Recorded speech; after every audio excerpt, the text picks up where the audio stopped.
ഈ ഓണത്തിന് മറ്റേത് കറി ഉണ്ടാക്കിയില്ലെങ്കിലും ഞാൻ ഈ കറി എന്തായാലും ഉണ്ടാക്കും കേട്ടോ. ഇഞ്ചിത്തൈര് ഞാൻ ആദ്യമായിട്ടാണ് ഉണ്ടാക്കുന്നത്, പക്ഷേ എനിക്ക് ഭയങ്കര ഇഷ്ടമായി. അത്ര നല്ല ടേസ്റ്റാണ്. സിമ്പിൾ പരിപാടിയാണ് കേട്ടോ. ആദ്യം തന്നെ കുറച്ച് തൈര് ഒന്ന് ആ ഒരു കട്ടയൊക്കെ ഒന്ന് ഉടച്ച് വെച്ചിട്ടുണ്ടായിരുന്നു.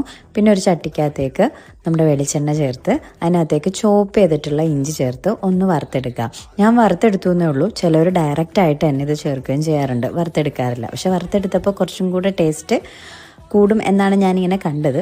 അപ്പോൾ എന്തായാലും അത് ചേർത്തു. അതിൻ്റെ കൂടെ തന്നെ കുറച്ച് ഉപ്പും പിന്നെ ദേ ഈ സാധനങ്ങളൊക്കെ ഒന്ന് താളിക്കണം. കുറച്ച് കടുക്, വറ്റൽമുളക്, കറിവേപ്പില, പച്ചമുളക്, ഇത്രയും സാധനങ്ങളും കൊണ്ട് ചേർത്ത് നല്ലോണം മൂപ്പിച്ച് ചേർത്ത് കഴിഞ്ഞാൽ സംഭവം റെഡിയായി. ഓണത്തിന് നല്ല ഡൈജഷനൊക്കെ കിട്ടാൻ ബെസ്റ്റാണ് കേട്ടോ.